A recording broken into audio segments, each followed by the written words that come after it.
Guy Wagner, bonjour. Bonjour. Alors sur le front macroéconomique, ce premier trimestre 2024 n'a pas donné lieu à de profonds bouleversements, avec une croissance qui reste en berne un peu partout. Le spectre de la récession plane toujours. Qu'est-ce qui pourrait faire que l'on pourrait y échapper? Tout d'abord, je dirais que lorsqu'on parle aujourd'hui de récession, on parle surtout de récession de l'économie américaine. On pourrait dire l'économie européenne est proche de la récession. Donc, ce qui intéresse les marchés, c'est clairement l'état de l'économie américaine. Et c'est vrai qu'effectivement, contrairement à ce que beaucoup d'observateurs pensaient au début de l'année dernière, jusqu'à présent, en tout cas, l'économie américaine a échappé à la récession. Donc, de ce point de vue, c'était un peu étonnant parce que beaucoup des indicateurs qui avaient traditionnellement pointé vers une récession, cette fois-ci aussi pointé vers une récession, les indicateurs avancés, l'inversion de la courbe des taux, etc. Et cette fois-ci, jusqu'à présent, en tout cas, l'économie américaine a quand même réussi à maintenir une croissance qui n'est pas extraordinaire, mais qui est correcte. Certains l'expliquent par l'épargne excessive qui s'est constituée lors de la pandémie.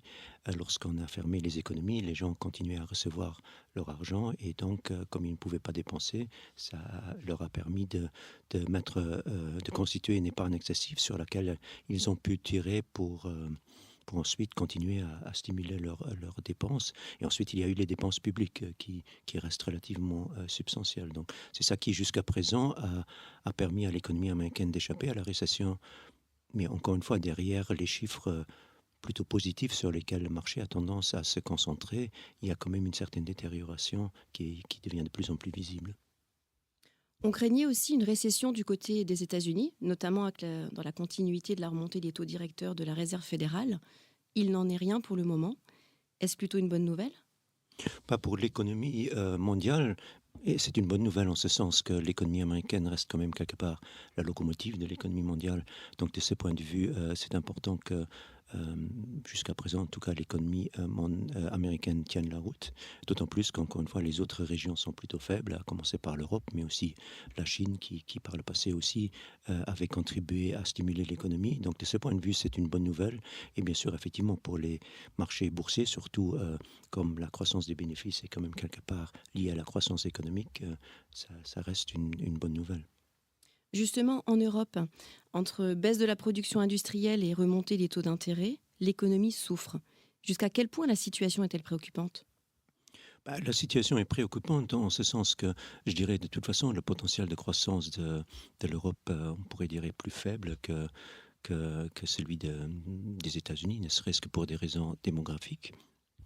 Et donc effectivement, l'autre volet, c'est que l'Europe est quand même peut-être plus dépendant aussi encore du secteur manufacturier, surtout dans la plus grande économie européenne, l'Allemagne. Et donc effectivement, comme c'est le secteur manufacturier qui a plus souffert et qui était partiellement en récession ces dernières années, alors que de l'autre côté, le secteur des services a plutôt bien tenu la route, l'Europe a effectivement plus souffert. Et aujourd'hui, on ne voit pas tellement de raisons de devenir soudainement très, très optimiste sur l'économie européenne. La Banque centrale européenne a annoncé début avril vouloir maintenir ses taux d'intérêt à leur niveau élevé, mais avec une perspective de baisse en juin prochain afin de stimuler l'économie de la zone euro. Est-ce pour autant une bonne nouvelle? La Banque centrale européenne est un peu devant un dilemme en ce sens que d'un côté, effectivement, le volet économique, la faible croissance justifierait une baisse des taux. De l'autre côté, l'inflation reste relativement élevée, en tout cas supérieure à son objectif. Or, a priori, le seul mandat de la Banque centrale européenne, c'est l'inflation. Et donc, effectivement, ce niveau toujours trop élevé de l'inflation, théoriquement, ne justifierait pas une baisse des taux. Donc, de ce point de vue, c'est une situation un peu spéciale. Mais effectivement, comme le marché, comme la présidente de la Banque centrale européenne a plus ou moins indiqué que la Banque centrale européenne voulait quand même baisser les taux une première fois durant l'été, euh, on pourrait dire que c'est une bonne nouvelle pour certains secteurs, notamment bien sûr le secteur immobilier. On a le sentiment que les banques centrales se trouvent dans une sorte d'impasse. Être capable à la fois de combattre durablement l'inflation, mais permettre aussi au gouvernement de se financer et de limiter le coût de service de la dette. Comment résoudre alors au mieux ce dilemme? Je pense que, in fine, la, La réponse sera que les banques centrales devront aider les gouvernements à se financer. C'est vrai que normalement on dit toujours que les banques centrales sont indépendantes et donc effectivement que leur objectif c'est de combattre l'inflation. Bon, la Réserve fédérale aux États-Unis a un double mandat, c'est aussi quand même de regarder le marché de l'emploi, mais normalement il n'y a pas de troisième mandat qui consisterait à aider les gouvernements à se financer. Ceci étant dit, aujourd'hui on est dans une situation où la dette publique est extrêmement élevée. Ça n'a pas été un grand problème tant que les taux d'intérêt étaient faibles, puisque le coût de la dette était très faible. Maintenant, avec la hausse des taux d'intérêt, le coût de la dette augmente et je ne pense pas que les gouvernements vont tolérer une hausse continue des taux d'intérêt, même si une telle hausse était peut-être justifiée par les perspectives en matière d'inflation. Du côté des marchés financiers, les actions ont toujours la cote et les indices affichent de solides performances. Jusqu'où cet élan peut-il mener? Il faut effectivement noter que les marchés boursiers ont connu un premier trimestre très favorable. En fait, la remontée des marchés a commencé à fin octobre et donc effectivement c'est une remontée assez spectaculaire. Il faut quand même dire qu'il y a de plus en plus une divergence entre les éléments qui sont à la base de cette remontée et la réalité économique. Donc le marché a commencé à monter parce que à la fin de l'année dernière, les investisseurs escomptaient ou anticipaient 6 baisses des taux de la Réserve fédérale. Aujourd'hui, de plus en plus, il semble devenir clair que ce ne sera pas le cas. À l'époque, à la fin de l'année dernière, les taux l'ont baissé. Aujourd'hui, les taux remontent. À l'époque, on disait l'inflation va rapidement revenir vers les 2%. Maintenant, on voit que ce n'est pas le cas. Donc, à l'époque, on disait, ou le marché semble croire qu'il y a une accélération de la croissance des bénéfices. Or, dans la réalité, les bénéfices sont revus à la baisse dans pratiquement toutes les régions et pratiquement tous les secteurs. Donc il y a une divergence croissante entre donc ces bonnes nouvelles sur lesquelles semble se baser qui semble maintenant escompter dans les cours et qui semble justifier la hausse des cours depuis 5 mois, et de l'autre côté la réalité économique. Et cette divergence, bien sûr, est quelque part inquiétante. Mhm. Plus que jamais, ce sont les valeurs technologiques qui portent les indices. N'y a-t-il pas néanmoins un risque de surchauffe parce que les coûts ne pourront pas grimper éternellement? Il y a clairement un risque de surchauffe, mais aujourd'hui, il faut bien se rendre compte que les marchés, de plus en plus, sont influencés par la gestion passive, la gestion indicielle. Donc les gens achètent les indices. Dans les indices, les pondérations les plus importantes sont les valeurs qui ont le plus monté. Donc quelque part, les investisseurs achètent les valeurs qui ont le plus monté en estimant que ces valeurs vont continuer à monter. Donc les fondamentaux jouent beaucoup moins de rôle. C'est plutôt ce momentum qui aujourd'hui influence les marchés. Et effectivement, en plus, avec le secteur technologique déjà qui, aujourd'hui, surtout aux États-Unis, a une pondération importante dans l'indice. Et en plus, le secteur technologique, bien sûr, c'est tout à fait clair qu'il bénéficie de tendances long terme favorables, que ce soit l'intelligence artificielle, la digitisation, etc. Mais de l'autre côté, et en plus, avec tout ça, il capte quelque part aussi l'imagination des investisseurs. Et donc, effectivement, quelque part, ça explique pourquoi il y a un tel engouement pour ce secteur. Et donc, effectivement, une hausse des indices qui, par moment, est basée sur un nombre relativement limité de valeurs. À l'inverse, les marchés obligataires qui avaient affiché une certaine attractivité en 2023 sont de nouveau en souffrance. Est-ce inévitable?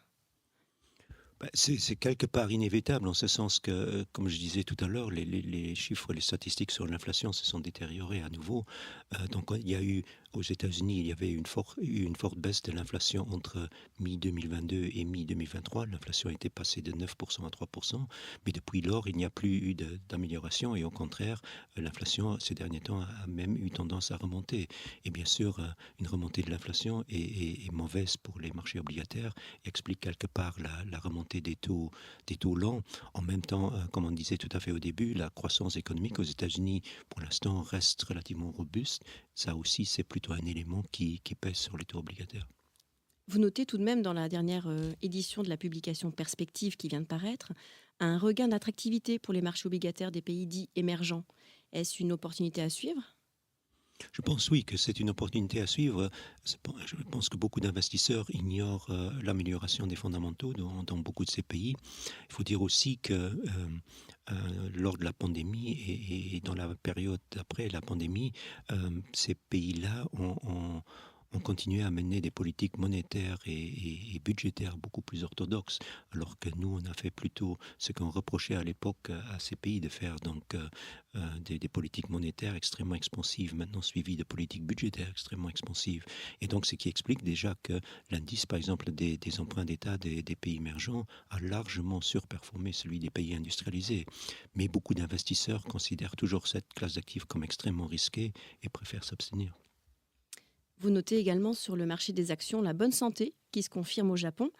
Est-ce clairement une destination attractive pour un investisseur d'aujourd'hui? Oui, j'ai souvent dit que pour moi, le marché japonais est peut-être l'un des marchés les plus attrayants pour les années à venir.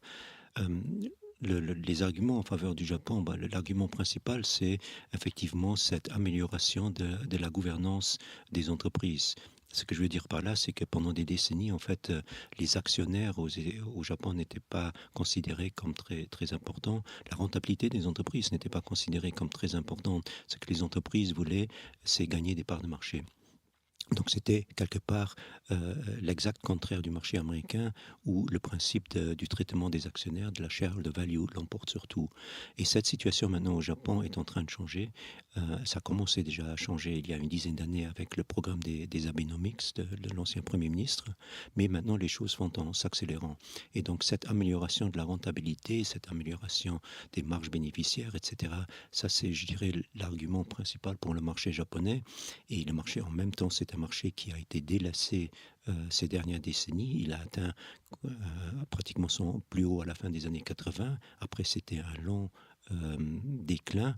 Et donc, effectivement, tout ça fait que maintenant, beaucoup d'investisseurs sont toujours à l'écart de ce marché. Et je pense qu'à l'avenir, et c'est déjà un marché qui a surperformé les autres marchés sur les dernières années, ça a été un peu, cette surperformance du marché a été un peu détruite par la dépréciation du yen. Mais en monnaie locale, c'est clairement le marché qui a le mieux performé ces dernières années.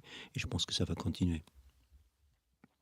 Et qu'en est-il du coup de la Chine? L'économie chinoise ne semble plus aussi florissante qu'il y a quelques années. Le marché action chinois demeure-t-il tout de même une alternative attractive?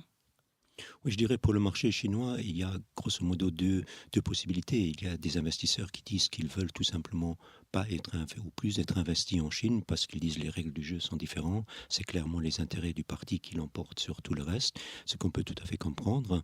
Donc ça, c'est une façon de voir les choses. Et alors, effectivement, les multiples de valorisation ne sont pas vraiment importants. C'est simplement la décision de ne pas vouloir être investi en Chine, d'autant plus que clairement, il y a aussi les tensions géopolitiques. L'autre façon de voir les choses, c'est de dire, OK, tout a un prix. Effectivement, les risques sont plus importants en Chine. Donc, pour m'inciter à investir en Chine, il faut m'offrir une prime de risque particulièrement intéressante et donc des valorisations particulièrement faibles.